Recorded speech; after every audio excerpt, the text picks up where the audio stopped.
Hallo, es ist Dienstag und wir haben 4 Grad Celsius.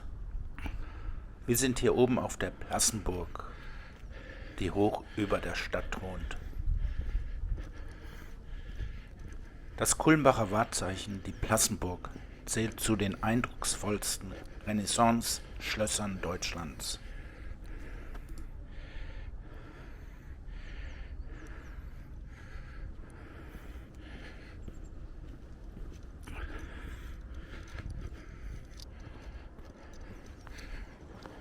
Ihre Geschichte aber reicht weit über das 16. Jahrhundert hinaus. 1135 erscheint ihr Name erstmals in einer Urkunde. In der Plassenburg befindet sich heute das Landschaftsmuseum Obermain, das Deutsche Zinnfigurenmuseum, das Armeemuseum Friedrich der Große und das Museum Hohenzollern in Franken. Von den Grafen von Diesen-Andechs, den späteren Herzögen von Andechs-Meranien und den aus Thüringen stammenden Grafen vor Orlamünde gelangte sie 1340 an die Hohenzollern. Noch im Verlauf des 14. Jahrhunderts war die Plassenburg zu einem Lieblingsaufenthaltsort der Hohenzollern in Franken geworden. Die bekannteste Sage über die Weiße Frau hat ihren Ursprung auf der Plassenburg und ist mit der Familie Hohenzollern verknüpft. Burgherrin Kunigunde, Witwe des Grafen Otto von Orlamünde, hatte sich in Albrecht den Schönen, Sohn des Nürnberger Burggrafen Friedrich, verliebt. Dieser ließ verbreiten, er würde sie heiraten, wenn nicht 4 Augen im Wege stünden. Damit waren seine Eltern gemeint, die eine solche Verbindung ablehnten. Kunigunde missverstand jedoch die Nachricht, bezog sie auf ihre 2 Kinder, ein Mädchen von 2 und einen Jungen von 3 Jahren. Sie stach dann den Kindern mit einer Nadel in den Kopf und tötete sie. Albrecht sagte sich darauf von ihr los. Kunigunde unternahm eine Pilgerfahrt nach Rom und erlangte vom Papst die Vergebung ihrer Sünde, mit der Auflage, ein Kloster zu stiften und dort einzutreten. Zur Buße rutschte sie auf den Knien von der Plassenburg in das Tal von Berneck und gründete das Kloster Himmelkron, in dem sie als Äbtissin starb. In einer lokalen Variante der Sage aus Himmelkron bestand das Kloster zur Zeit der Mordtat bereits und die beiden Kinder wurden darin begraben. Kunigunde erblickte auf den Knien rutschend auf einen Hügel zwischen Drepkas und Himmelkron das Kloster und starb dort vor Erschöpfung. Häufig gilt die Weiße Frau als Geist eines weiblichen Vorfahren des betreffenden Geschlechts. Im Allgemeinen gilt sie, sofern man sie nicht herausfordert, nicht als böswillig oder gefährlich. Ihr Erscheinen verursacht dennoch häufig Schrecken, da es familiäre Katastrophen, insbesondere die Todesfälle von Familienmitgliedern, ankündigt.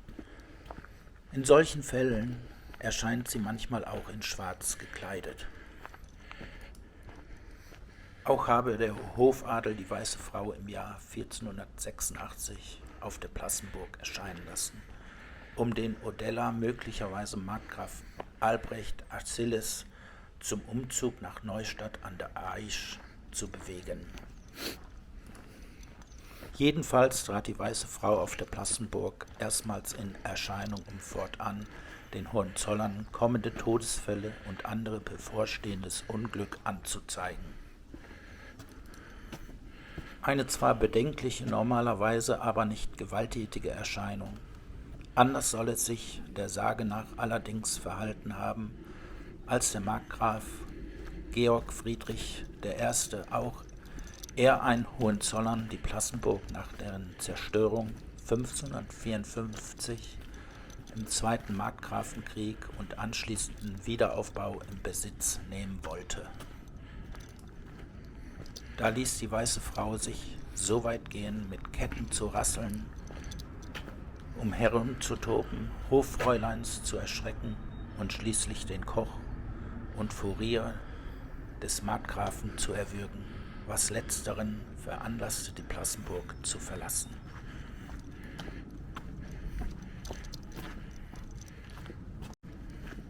Zweimal wurde die Stadt Kulmbach und die Plassenburg weitgehend zerstört und mussten wieder aufgebaut werden.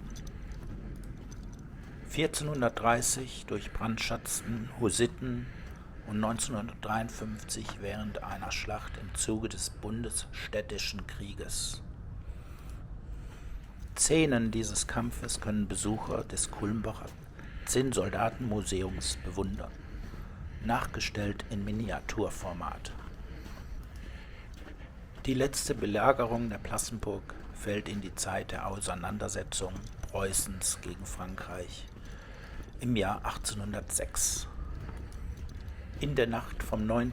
auf den 10. Oktober besetzte der Feind die Stadt Kulmbach und im Auftrag Napoleons schlossen bayerische Truppen einen Belagerungsring um die Festung.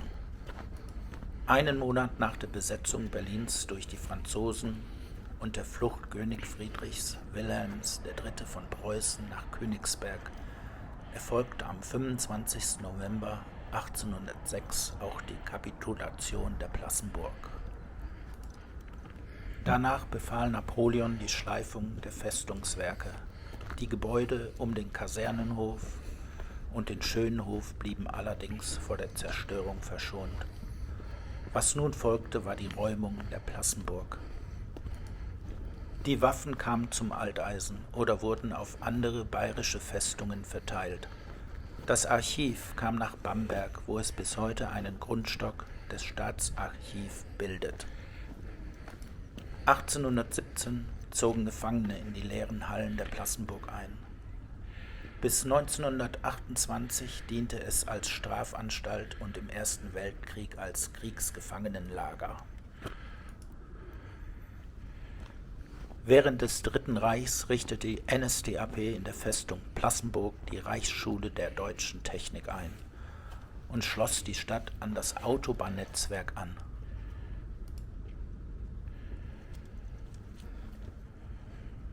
Nach der Befreiung vom Nationalsozialismus entwickelte sich die Plassenburg zu einem kulturellen Zentrum und überregional bedeutsamen Museumsstandort in Oberfranken.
So, das war unser Lauf hier auf der Plassenburg.